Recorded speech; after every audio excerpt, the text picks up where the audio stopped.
राम राम। जय हिंद। अजय हिंदुस्तानी चैनल पर आपका स्वागत है। चैनल पर अगर नए हैं तो चैनल को सब्सक्राइब करें और बेल आइकन दबाना ना भूलें ताकि सारे नोटिफिकेशन सारे वीडियो आपको मिलते रहें। आरजेडी राष्ट्रीय जनता दल बिहार की एक क्षेत्रीय पार्टी है जिसके सर्वे सर्वा हैं लालू प्रसाद यादव, और जो बिहार सरकार में उप मुख्यमंत्री हैं तेजस्वी यादव, वो उनके बेटे हैं लालू यादव के, और आजकल पार्टी को वही देख रहे हैं और बिहार सरकार में डिप्टी सीएम है वो। उनके एक विधायक हैं फतेह बहादुर सिंह। उनके एक विधायक नहीं, हालांकि आरजेडी में ये लाइन लगी हुई है विधायकों की, एमएलसी की, कि जो हिंदू धर्म पर कटाक्ष करते हैं और टीका टिप्पणी करते हैं। तो उनके अभी हाल में एक विधायक है फतेह बहादुर सिंह, उन्होंने एक कटाक्ष किया है माता सरस्वती पर। उन्होंने बताया है कि भाई माता सरस्वती ब्रह्मा जी की पुत्री है पुराणों के हिसाब से। उनका कहना है कि ब्राह्मणों के पुराण के हिसाब से माता सरस्वती ब्रह्मा जी की पुत्री है, और ब्रह्मा जी ने अपनी पुत्री पर नियत खराब करी, उनके साथ शादी कर ली। तो उनका एक सवाल था कि भाई चरित्रहीन की पूजा की जाएगी या चरित्रवान की पूजा की जाएगी। उनका साफ साफ कहना था कि माता सरस्वती चरित्रहीन है, और हिंदू पुराणों के अनुसार जिन्होंने ब्रह्मांड की रचना की है वो ब्रह्मा जी, वो भी चरित्रहीन है, तो उनकी पूजा नहीं करनी चाहिए। और यही फतेह बहादुर सिंह पीछे पिछले टाइम में कुछ दिन पहले इन्होंने मां दुर्गा पर भी एक अभद्र ऐसी ही टिप्पणी की थी कि माता दुर्गा नाम की कोई चीज नहीं है और वो सिर्फ एक काल्पनिक पात्र है। तो उस पर भी बहुत सारा हंगामा हुआ था, हल्ला मचा था। उसके बाद वो मामला शांत अभी हुआ नहीं था। इनके एक और विधायक हैं जो बिहार सरकार में शिक्षा मंत्री हैं, चंद्रशेखर।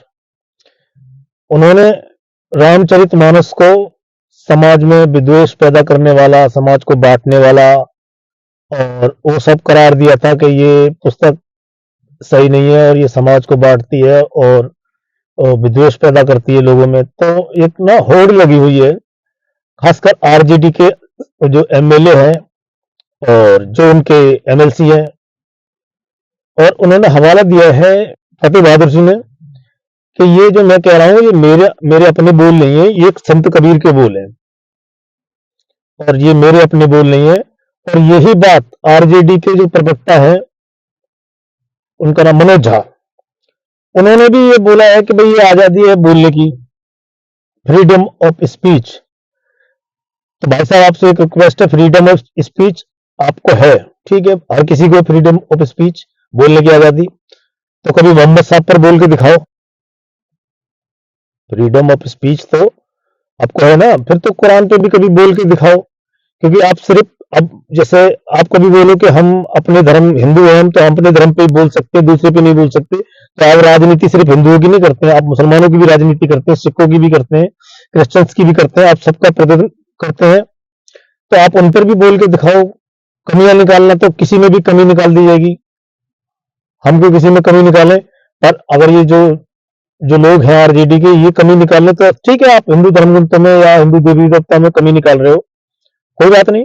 आप पर दूसरे धर्म में किसी में भी करके दिखाओ। हिम्मत है आपके अंदर कि आप मोहम्मद साहब पर या फिर कुरान में कोई कमी निकालोगे, या ऐसी कोई टीका टिप्पणी कर सकते हो उनके ऊपर, या फिर ईसा मसीह पर, या फिर किसी और धर्म के किसी धर्म गुरु पर, या फिर जो उनके पूज्य देवी देवता हैं उन पे आप कोई टीका टिप्पणी करोगे।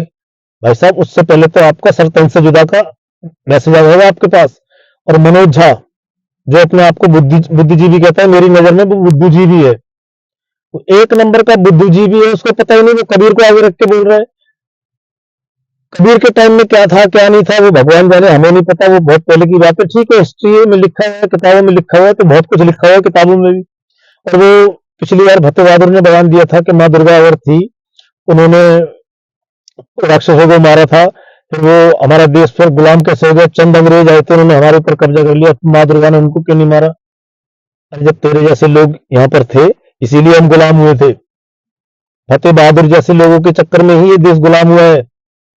और जो चंद्रशेखर है और जो मनोज झा है, ये चरण चाटने वाले लोग, इनके चक्कर में।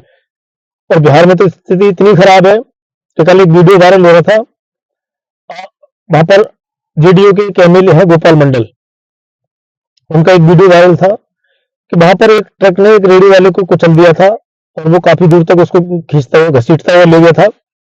उसके बाद लोगों ने सड़क जाम कर दी, वो ट्रक पकड़ लिया, वहीं पर हंगामा करने लगे।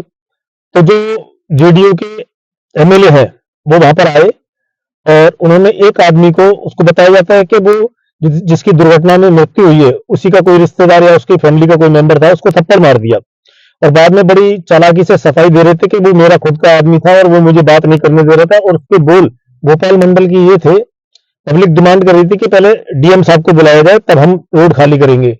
तो गोपाल मंडल जी का कहना था कि डीएम कौन होता है, डीएम से तो बड़ा मैं हूं, सरकार में मैं बैठा हूं, मुख्य सचेतक हूं विधानसभा का, तो डीएम कौन होता है। अब ये डीएम से भी बड़े हो गए जेडीयू के विधायक, और वो गोपाल मंडल बोल रहे हैं कि भाई हम लोकसभा का चुनाव लड़ेंगे। अगर ऐसे लोग लोकसभा का चुनाव लड़ेंगे और जाकर संसद में बैठ के कानून बनाएंगे, तो खुद को डीएम से या जो प्रशासनिक जो भी अधिकारी है उनसे अपने आप को ऊपर मानता है, उनसे भी ऊपर मान रहा है, और ये लोग वहां जाएंगे तो ये तो अराजकता फैलाएंगे वहां पर। ये आरजेडी और जेडीयू बिहार में इन्होंने आतंक मचा रखा है और इनका बिहार से जाना तय है।